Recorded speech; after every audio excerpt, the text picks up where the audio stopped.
रात के ठीक 12 बजे थे। पुराना बस स्टैंड बिल्कुल सुनसान पड़ा था। चारों ओर अंधेरा और टिमटिमाती लाइटें माहौल को और डरावना बना रही थीं।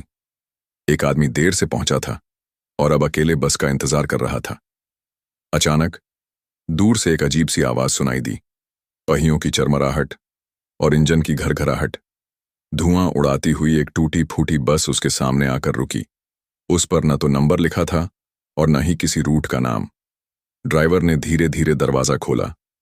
आदमी ने सोचा शायद आखिरी बस होगी और डरते डरते अंदर चढ़ गया। लेकिन जैसे ही उसने सीटों पर बैठे लोगों को देखा, उसका खून जम गया। सभी यात्री चुपचाप बैठे थे, उनके चेहरे ढके हुए और आंखें बिल्कुल सफेद। बस आगे बढ़ी, मगर अजीब बात यह थी कि खिड़की से बाहर बार बार वही बस स्टैंड दिखाई दे रहा था, जैसे बस गोल गोल घूम रही हो। तभी ड्राइवर ने गर्दन घुमाई और टूटी आवाज में कहा, यह बस जिंदा लोगों के लिए नहीं है। यहां सब मर चुके हैं और अब तू भी कभी उतर नहीं पाएगा। सुबह जब लोग बस स्टैंड पहुंचे तो उस आदमी की लाश बेंच पर पड़ी थी, हाथ में फटा हुआ टिकट दबाए। रात के ठीक 12 बजे थे।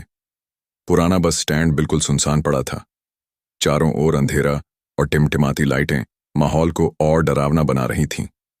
एक आदमी देर से पहुंचा था और अब अकेले बस का इंतजार कर रहा था। अचानक दूर से एक अजीब सी आवाज सुनाई दी। पहियों की चरमराहट और इंजन की घरघराहट। धुआं उड़ाती हुई एक टूटी फूटी बस उसके सामने आकर रुकी। उस पर न तो नंबर लिखा था और न ही किसी रूट का नाम। ड्राइवर ने धीरे धीरे दरवाजा खोला। आदमी ने सोचा शायद आखिरी बस होगी और डरते डरते अंदर चढ़ गया। लेकिन जैसे ही उसने सीटों पर बैठे लोगों को देखा, उसका खून जम गया। सभी यात्री चुपचाप बैठे थे, उनके चेहरे ढके हुए और आंखें बिल्कुल सफेद। बस आगे बढ़ी, मगर अजीब बात यह थी कि खिड़की से बाहर बार बार वही बस स्टैंड दिखाई दे रहा था, जैसे बस गोल गोल घूम रही हो। तभी ड्राइवर ने गर्दन घुमाई और टूटी आवाज में कहा, यह बस जिंदा लोगों के लिए नहीं है। यहां सब मर चुके हैं और अब तू भी कभी उतर नहीं पाएगा।